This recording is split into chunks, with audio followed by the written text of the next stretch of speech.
Hello students, मैं अंजलि पयाल स्वागत करती हूँ आपका आईसीटी वर्चुअल क्लासरूम देहरादून से। कैसे हैं आप सब लोग? उम्मीद करती हूँ आप सब लोग अच्छे होंगे और अपनी लाइफ में बहुत बेहतर कुछ कर रहे होंगे। आज हम बात कर रहे हैं क्लास 10th के साइंस की, और जैसा कि आप लोग जानते हैं चैप्टर फर्स्ट आप लोगों का चल रहा है केमिकल रिएक्शन एंड इक्वेशन, रासायनिक अभिक्रियाएं एवं समीकरण, जिसमें हमने बहुत सारे टॉपिक्स यहाँ पर पढ़ लिए हैं। लास्ट सेशन में हम केमिकल रिएक्शंस के टाइप पर बात कर रहे थे, जिसमें कुछ अभिक्रियाएं आप लोगों ने देख ली थी और कुछ कुछ अभिक्रियाएं मैंने आपको होमवर्क में दी थी कि आप लोग पढ़ के आएंगे, तो आप लोगों ने वो पढ़ी होंगी। ठीक है ना? चलिए, तो ऑक्सीडेशन रिएक्शन पर हम बात कर रहे थे। ऑक्सीडेशन की डेफिनेशन आप लोगों ने देखी थी अलग अलग तरह से। एक आपने बोला ऑक्सीजन के संयोग और हाइड्रोजन के वियोग को भी ऑक्सीकरण कहा जाता है। वहां पर अगर किसी अभिक्रिया वहीं पर अगर किसी अभिक्रिया में लॉस ऑफ इलेक्ट्रॉन हो रहा है ड्यूरिंग द रिएक्शन, उसको भी आपका क्या कहा जाता है? ऑक्सीडेशन कहा जाता है। ठीक है ना? और मैंने आपको बताया था कि जब भी ऑक्सीकरण हो रहा है तो सेम टाइम पर कहीं ना कहीं रिडक्शन भी हो रहा है। ठीक है ना? यानी कि कोई भी एलिमेंट जो है या कोई भी कंपाउंड जो है, अगर उसकी ऑक्सीजन की संख्या में वृद्धि हो रही है तो वो ऑक्सीजन आ कहां से रही है? किसी और कोई और कंपाउंड ऑक्सीजन दे रहा होगा। तो जो ऑक्सीजन दे रहा होगा बेसिकली वहां पर क्या हो रहा है? ऑक्सीजन दूर हट रही है, तो वहां पर भी क्या हो रहा है आपका? एक तरह से आप बोल सकते हैं अपचयन हो रहा है। जैसे अगर हम इसी अभिक्रिया में बात करें तो कॉपर का ऑक्साइड था आपके पास, तो इसका क्या हो रहा है यहाँ पर? ये एक तरह से रिड्यूस हो रही है, यानी कि ये ऑक्सीजन को हटा रही है ना, ऑक्सीजन हट रही है, लेकिन यहाँ पर ऑक्सीजन ऑक्सीजन से जुड़ रही है। तो इस तरह से आपको क्या दिख रहा है? यहाँ पर ऑक्सीडेशन होते हुए दिख रहा है। Reduction, the counter process to that of oxidation is known as reduction. ठीक है ना? ये रिएक्शन आपको इस तरह से भी देखने को मिलती है, Cu plus O2 gives CO। ठीक है ना? तो ये आपके ऑक्सीडेशन की अभिक्रिया हो गई। देन रिडक्शन क्या है? ऑक्सीडेशन जहां पर हो रहा है, ऑक्सीकरण जो हो रहा है उसके ठीक विपरीत जो हो रहा है उसको रिडक्शन यानी अपचयन कहा जाएगा। The counter process to that of oxidation, oxidation के काउंटर प्रोसेस यानी कि जो उसके विपरीत प्रक्रिया हो रही है उसको क्या कहा जाता है? रिडक्शन कहा जाता है। And rationally speaking it is the process of gaining electron. Reduction is defined at the gain of electrons during a reaction by a molecule atom और ion is known as reduction. क्या कहा जा रहा है? किसी भी रासायनिक अभिक्रिया में गेन ऑफ इलेक्ट्रॉन अगर हो रहा है, इलेक्ट्रॉनों की संख्या में वृद्धि अगर हो रही है, तो उसको भी रिडक्शन कहा जाता है। अदर देन दिस, अगर ऑक्सीजन वहां से हट रही है और हाइड्रोजन जुड़ रही है, यानी ऑक्सीजन की संख्या में आपका क्या आ रही है? कमी आ रही है, और हाइड्रोजन की संख्या में वृद्धि हो रही है, तो उसको भी रिडक्शन कहा जाएगा। ठीक है ना? चलिए, तो एडिशन ऑफ हाइड्रोजन वो भी रिडक्शन है आपका। Addition of electropositive element, electropositive element का अगर एडिशन होगा तो वो भी क्या है? रिडक्शन है। रिमूवल ऑफ ऑक्सीजन अगर होगा तो वो भी रिडक्शन है। And removal of electronegative element होगा तो वो भी आपका रिडक्शन होगा। और ऑक्सीडेशन में क्या होगा? Removal of hydrogen, removal of electropositive element, addition of oxygen, addition of electronegative element. Okay, तो दोनों ही प्रक्रियाएं एक दूसरे के विपरीत। यहाँ पर क्या हुआ? यहाँ पर नाइट्रोजन से हाइड्रोजन जुड़ी है, तो क्या हो रहा है? रिडक्शन हो रहा है। हाइड्रोजन का जुड़ना, संयोग जो हो रहा है हाइड्रोजन का, वो भी क्या है? अपचयन है। Addition of electropositive element, electropositive element का जो यहाँ पर एडिशन दिखाया जाएगा वो भी आपका क्या है? आपका रिडक्शन है। ठीक है? Removal of oxygen, zinc oxide से ऑक्सीजन हट रही है, कार्बन मोनोऑक्साइड बन रही है आपकी, तो ये भी आपका क्या है? यहाँ पर रिडक्शन है। Removal of electronegative element, electronegative element का हटना भी आपका क्या है? रिडक्शन है, यानी अपचयन होगा। ओके, चलिए, इलेक्ट्रोनेगेटिव इलेक्ट्रो पॉजिटिव आप लोग हायर क्लासेस में समझेंगे। बेसिकली आपके लिए ये इंपॉर्टेंट है, removal of oxygen, addition of hydrogen. ठीक है ना? ये दो टर्म्स आपके लिए इंपॉर्टेंट है। नेक्स्ट वन इज रिडक्शन अभिक्रिया में आपने क्या बोला? ऑक्सीजन की कमी हो रही है, चाहे हाइड्रोजन में वृद्धि हो रही है, उसी को क्या कहा जाएगा? अपचयन अभिक्रिया कहा जाएगा। तो कोई भी अभिक्रिया जो हो रही है इसको दोनों को विपरीत इस प्रकार से लिख लेंगे। तो ये आपका क्या हो रहा है? अपचयन हो रहा है। ये आपका अपचयन हो रहा है, यहाँ पर भी आपका अपचयन हो रहा है। कुछ अभिक्रियाएं ऐसी हैं जो आप उपचयन में भी पढ़ेंगे, अपचयन में भी पढ़ेंगे और रेडॉक्स में भी पढ़ेंगे। ऐसा क्यों हो रहा है? क्योंकि किसी भी अभिक्रिया, मैंने बोला ऑक्सीकरण अगर हो रहा है तो सेम टाइम पर रिडक्शन भी चल रहा होता है, ठीक है, तो इसीलिए उसको रेडॉक्स के अंतर्गत आप पढ़ते हैं। A chemical reaction in which the oxidation number of a participating chemical species varies is called a redox reaction. In this type of chemical reaction, oxidation and reduction takes place simultaneously. Okay, तो यही line आपको याद करनी है, बाकी किसी चीज पर ध्यान मत दीजिए। एक ही साथ किसी भी अभिक्रिया में ऑक्सीडेशन और रिडक्शन अगर एक साथ हो रहा है, ऑक्सीकरण और अपचयन यानी उपचयन और अपचयन अभिक्रिया एक साथ हो रही है, तो उसी को क्या कहा जाता है? आपका उपचयन अपचयन या रेडॉक्स रिएक्शन कहा जाता है। Oxidation is the loss of electron and reduction is the gain of electron, और वी कैन से ऑक्सीकरण का मतलब क्या है? आपका वहां पर ऑक्सीजन की संख्या में वृद्धि का होना, जबकि रेडॉक्स का मतलब है ऑक्सीजन की संख्या में, रिडक्शन का मतलब है ऑक्सीजन की संख्या में कमी होना, या फिर ऑक्सीकरण का मतलब दूसरा क्या है? हाइड्रोजन की संख्या में कमी का आना, और अपचयन का अर्थ है हाइड्रोजन की संख्या में वृद्धि का होना। The reaction between zinc and copper sulphate, this is the type of redox reaction in which copper metal is obtained when zinc reduces the copper 2+ ion in the copper sulfate solution. Okay, हो क्या रहा है? Zinc यहां से Cu2+ को हटा देता है, ठीक है, जो कि किस में कन्वर्ट हो जाता है? आपका Cu में कन्वर्ट हो जाता है।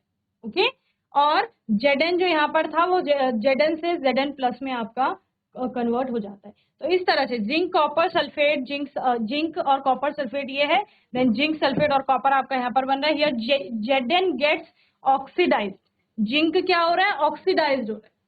ओके, लॉस ऑफ इलेक्ट्रॉन, आपने ऑक्सीकरण बोला तो ऑक्सीडाइज कैसे हो रहा है? क्योंकि यहाँ पर ये इलेक्ट्रॉनों को दान करके Zn+ बनाता है, और दान किसको कर रहा है? Cu को कर रहा है, क्योंकि यहाँ पर Cu2+ है, वो Cu2+ Cu में जा रहा है, तो उसने क्या किया? Gain of electron. तो ये क्या है? ये रिड्यूस हो रहा है। Okay, act as a reducing agent, Zn gets oxidise, वो अपने आप में ऑक्सीकृत होता है, जो अपने आप में ऑक्सीकृत हो रहा है वो दूसरे को अपचयित करता है, इसलिए वो एज अ रिड्यूसिंग एजेंट काम कर रहा है। एंड CuSO4 गेट्स रिड्यूस, और CuSO4 क्या हो रहा है? अपचयित हो रहा है, और जो अपचयित होगा वो किसकी तरह काम करेगा? Act as an oxidising agent. समझ आया? नहीं आया? समझ कैसे आएगा? ध्यान से सुनेंगे। देखो, रेडॉक्स रिएक्शन हो रही है, रेडॉक्स का मतलब क्या है? रेड का मतलब है रिडक्शन, और ऑक्स का मतलब है ऑक्सीडेशन, ठीक है। तो ऐसी अभिक्रिया, आपने ऑक्सीडेशन को अलग पढ़ा, रिडक्शन को अलग पढ़ा, ऐसी अभिक्रिया जिसमें रिडक्शन और ऑक्सीडेशन यानी उपचयन और अपचयन एक साथ हो रहा है, उसी को रेडॉक्स रिएक्शन कहा जा रहा है, ठीक है। हमने पहले पढ़ा ऑक्सीजन की संख्या में वृद्धि, ऑक्सीजन की संख्या में कमी, हाइड्रोजन की संख्या में वृद्धि, हाइड्रोजन की संख्या में कमी। इसके अतिरिक्त हमने एक और परिभाषा पढ़ी कि लॉस ऑफ इलेक्ट्रॉन ऑक्सीडेशन है, और गेन ऑफ इलेक्ट्रॉन क्या है? आपका रिडक्शन, ठीक है। अगर गेन ऑफ इलेक्ट्रॉन हो रहा है, इलेक्ट्रॉनों की संख्या में वृद्धि हो रही है, कोई इलेक्ट्रॉनों को ग्रहण कर रहा है, इसका मतलब वो रिड्यूस, समझे। और वहीं पर अगर आपका कोई इलेक्ट्रॉनों का दान कर रहा है तो वो ऑक्सीडाइज हो रहा है। तो जिंक ने यहाँ पर Zn था, अकेले था, इसने इलेक्ट्रॉनों का दान किया, यहाँ ये SO4 के साथ गया, तो इसने Zn2+ बनाया। 2+ कब बनाया उसने? जब लॉस ऑफ इलेक्ट्रॉन हो, इलेक्ट्रॉनों को निकाला उसने, और इलेक्ट्रॉनों को निकालना ही तो ऑक्सीडेशन है। आपने क्या बोला यहाँ पर? Oxidation is the loss of electron, यानी ऑक्सीडाइज हो रहा है। CuSO4 में आपने Cu क्या था? 2+, यानी 2 इलेक्ट्रॉन निकाल करके वो 2+ में था। उसने इस Zn से 2 इलेक्ट्रॉन लिए, गेन करे, और गेन करने के बाद उसने Cu बनाया, क्लियर। तो ये क्या हो रहा है यहाँ पर? ये रिड्यूस हो रहा है। तो यही कहा गया कि Zn क्या कर रहा है? Zn जो है वो ऑक्सीडाइज हो रहा है अपने आप में, और वो रिड्यूस कर रहा है किसको? यहाँ पर इस Cu को रिड्यूस कर रहा है। तो जो अपने आप में ऑक्सीकृत हो रहा होगा वो दूसरे को अपचयित करता है, ठीक है, इसलिए वो एक अच्छा अपचायक बन जाता है। और जो अपने आप में अपचयित हो रहा है वो दूसरे को क्या करता है? ऑक्सीकृत करता है, ठीक है ना। तो इस तरह से आप इसको पढ़ेंगे। रेडॉक्स अभिक्रिया एक ऐसी अभिक्रिया जिसमें एक पदार्थ का ऑक्सीकरण और दूसरे का अपचयन होता है। ऑक्सीकरण उपचयन या रेडॉक्स अभिक्रिया उसको कहा जाता है, या उपचयन अपचयन अभिक्रिया भी इसको कहते हैं, ठीक है ना। इसमें एग्जाम्पल हैं ये 2-3 जिनको आप कर सकते हैं। तो ये रेडॉक्स अभिक्रिया आपकी हो गई। नेक्स्ट है आपका एंडोथर्मिक रिएक्शन। एंडोथर्मिक रिएक्शन में आपका क्या होता है? ऊष्मा शोषी अभिक्रिया इसे कहा जाता है। Endothermic reactions are those reaction in which heat is absorb, ठीक है ना। ऊष्मा शोषी, ऊष्मा का शोषण होता है, यानी ऊष्मा अवशोषित होती है। अभिक्रिया कराने के लिए आपको ऊष्मा देनी पड़ेगी और ऊष्मा अवशोषित होगी तब आपका प्रोडक्ट बने। समझ रहे हैं? जिस अभिक्रिया में आपको अभिक्रिया को कराने के लिए ऊष्मा देनी पड़े और ऊष्मा का वहां पर अवशोषण हो, ऐसी अभिक्रियाओं को कहा जाता है ऊष्मा शोषी अभिक्रिया या एंडोथर्मिक रिएक्शन। ठीक है? So endothermic reactions are those reaction in which heat is absorb. ऐसी अभिक्रियाएं जिनमें ऊष्मा अवशोषित होती है उनको ऊष्मा शोषी अभिक्रिया कहा जाता है। जैसे यहाँ पर आपको दिया गया है कि रिएक्टेंट्स होंगे, यानी कि जो आपके अभिकारक हैं वो होंगे और अभिकारक को ऊष्मा दी जाएगी हीट, और तब आपका क्या बनेंगे? प्रोडक्ट्स बने। Okay, example dissociation of ammonia into nitrogen and hydrogen is an endothermic reaction. Okay, ammonia का नाइट्रोजन और हाइड्रोजन में टूटना एक एंडोथर्मिक रिएक्शन, ठीक है ना। और कोई जो एंडोथर्मिक रिएक्शन होगी अगर आप उसको रिवर्स कर देते हैं तो वो एक्सोथर्मिक बन जाएगी, है ना। आपको क्या करना पड़ेगा? आपको अगर वो रिएक्शन अगर रिवर्सिबल है, अगर आप उसको उल्टा कर सकते हैं तो वो आपकी क्या बन सकती है? एक्सोथर्मिक रिएक्शन बन सकती है। और जो एंडोथर्मिक है ठीक उसी के विपरीत एक्सोथर्मिक होगी। जहां पर आपको एंडोथर्मिक रिएक्शन में हीट देनी पड़ी, एक्सोथर्मिक रिएक्शन में वो हीट स्वयं से प्रोड्यूस हो। समझ रहे हैं? यानी कि ऊष्मा ऐसी अभिक्रियाओं में उत्पन्न होती। क्लियर? चलिए एंडोथर्मिक रिएक्शन नोट करेंगे फिर आगे पढ़ेंगे हम लोग।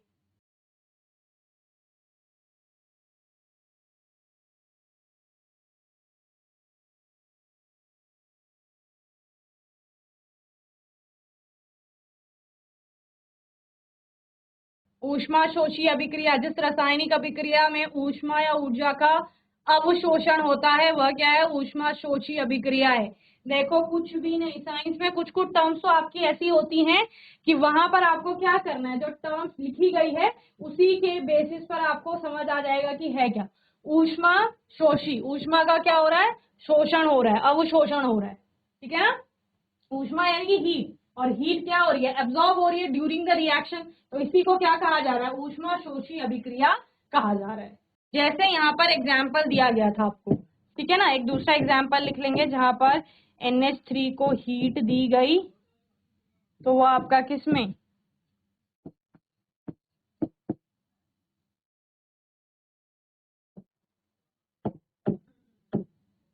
N2 और थ्राइस H2 में टूट गए, ठीक है ना।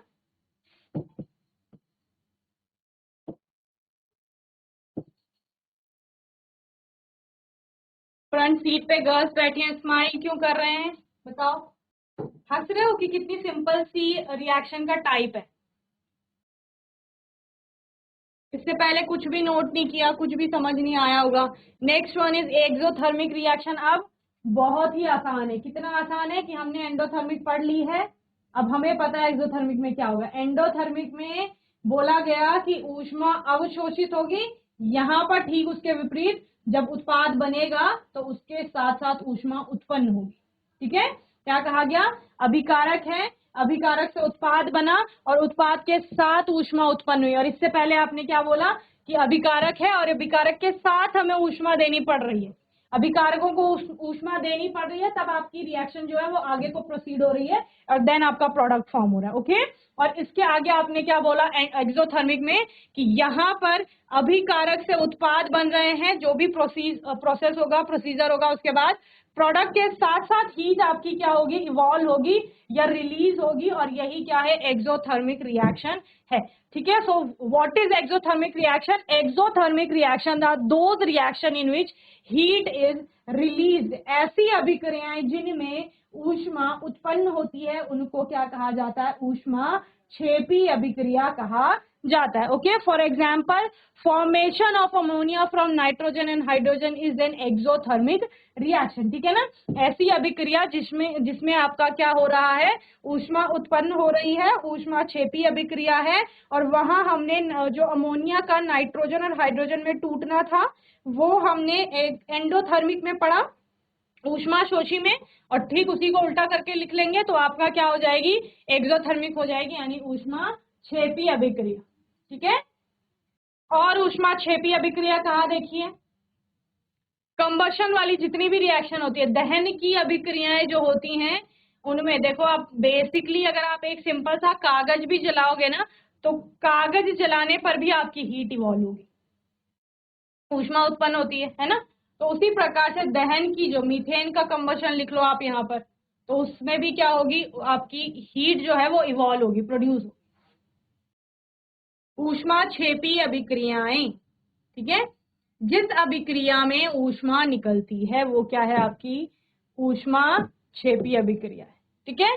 ऊष्मा क्षेपी अभिक्रिया के कुछ उदाहरण यहाँ पर आपको दिए गए हैं, जैसे कि पहला एग्जाम्पल क्या है, जब प्राकृतिक गैस का हवा में दहन होता है, मैंने बोला ना दहन की अभिक्रियाएं है तो वो ऊष्मा क्षेपी के अंतर्गत आती है, क्योंकि जनरली उनमें हीट इवॉल्व होती है। इसके अलावा न्यूट्रलाइजेशन रिएक्शन 7th क्लास का टॉपिक है, जो उदासीनीकरण अभिक्रिया है, बहुत अच्छा एग्जाम्पल है, वहां पर भी हीट आपकी इवॉल्व होती है, तो वो भी कैसी है आपकी ऊष्मा क्षेपी अभिक्रिया है। जब प्राकृतिक गैस का दहन होता है तो कार्बन डाइऑक्साइड और जल वाष्प आपकी बनती है, इस अभिक्रिया में अत्यधिक ऊष्मा निकलती है और ये आपकी क्या है ऊष्मा क्षेपी अभिक्रिया है, ठीक है। तो ये मीथेन है, इसका कंबशन हो रहा है, कार्बन डाइऑक्साइड और वाटर वेपर आपका बन रहा है। श्वसन भी ऊष्मा क्षेपी अभिक्रिया का एक अच्छा उदाहरण है। इस अभिक्रिया में ग्लूकोज का दहन होता है, कार्बन डाइऑक्साइड, वाटर और साथ में एनर्जी आपकी बन रही है, ऊष्मा का एक प्रकार, तो ये भी ऊष्मा क्षेपी अभिक्रिया के अंतर्गत आए। ओके,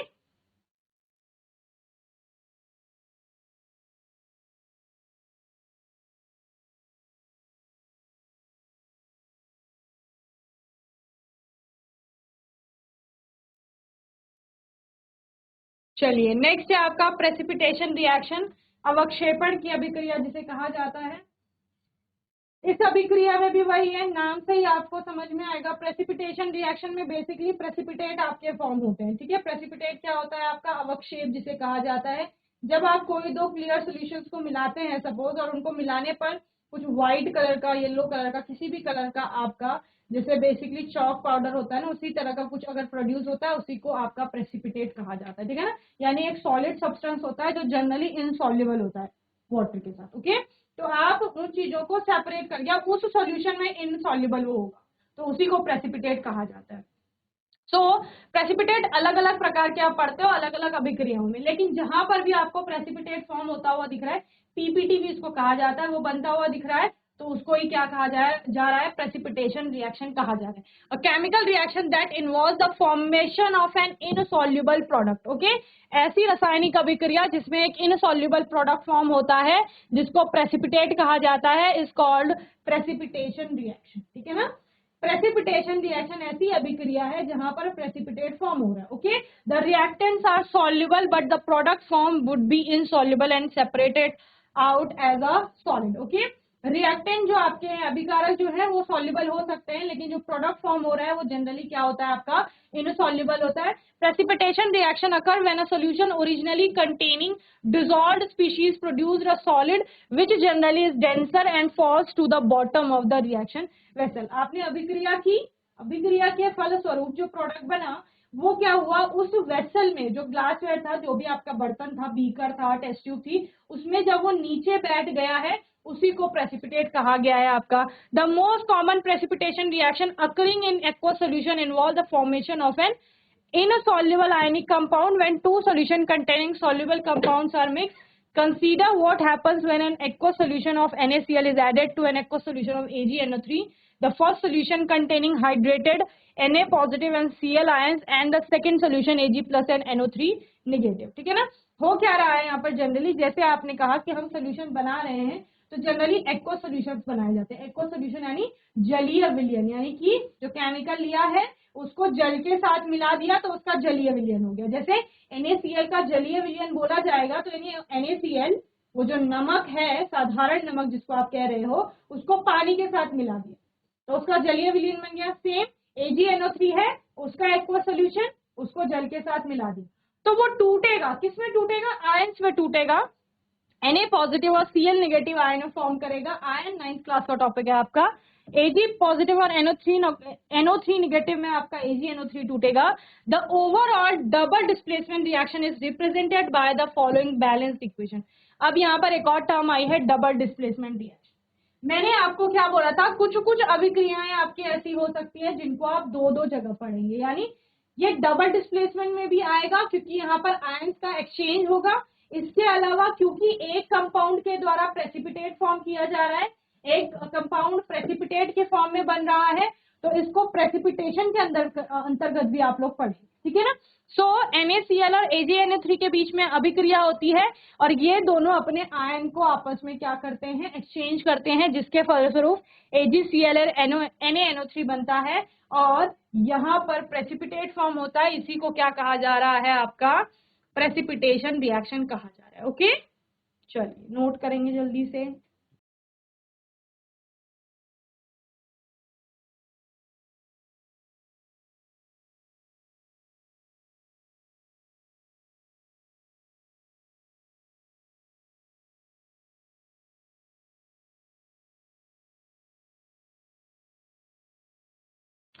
चलिए, अवक्षेपण अभिक्रिया क्या है, जब दो विलयनों को मिलाया जाता है और उनकी अभिक्रिया से श्वेत रंग के एक पदार्थ का निर्माण होता है जो जल में अविलेय, जनरली अविलेय है, इस अविलेय पदार्थ को अवक्षेप कहते हैं। जिस अभिक्रिया में अवक्षेप का निर्माण होता है उसे अवक्षेपण अभिक्रिया कहते हैं। बस ये आपको याद रखना है, ठीक है, जिसमें अवक्षेप का निर्माण हो रहा है वही अवक्षेपण अभिक्रिया है। सेम ये रिएक्शन आपने कहा देखी, डबल डिस्प्लेसमेंट में देखी थी, जहां सोडियम सल्फेट की अभिक्रिया बेरियम क्लोराइड से हो रही है, जिसके फलस्वरूप बेरियम सल्फेट और सोडियम क्लोराइड बनता है। तो होता क्या है, जो ये सोडियम का पॉजिटिव आयन है वो क्लोराइड के नेगेटिव आयन से आपका जुड़ेगा और सोडियम क्लोराइड बनाएगा। बेरियम का पॉजिटिव आयन SO4 के नेगेटिव आयन से क्या करेगा, जुड़ेगा और BaSO4 बेरियम सल्फेट बनाएगा। तो इस तरह डबल डिस्प्लेसमेंट भी हो रहा है और क्योंकि BaSO4 के अवक्षेप का निर्माण होगा, बेरियम सल्फेट के अवक्षेप का निर्माण होगा, तो अवक्षेपण अभिक्रिया भी, ठीक है, यानी द्विविस्थापन अभिक्रिया में भी यही एग्जाम्पल आएगा और चूंकि यहाँ पर अवक्षेप का निर्माण हो रहा है तो अवक्षेपण अभिक्रिया में भी आप लोग यही। ओके, क्लियर है। चलिए,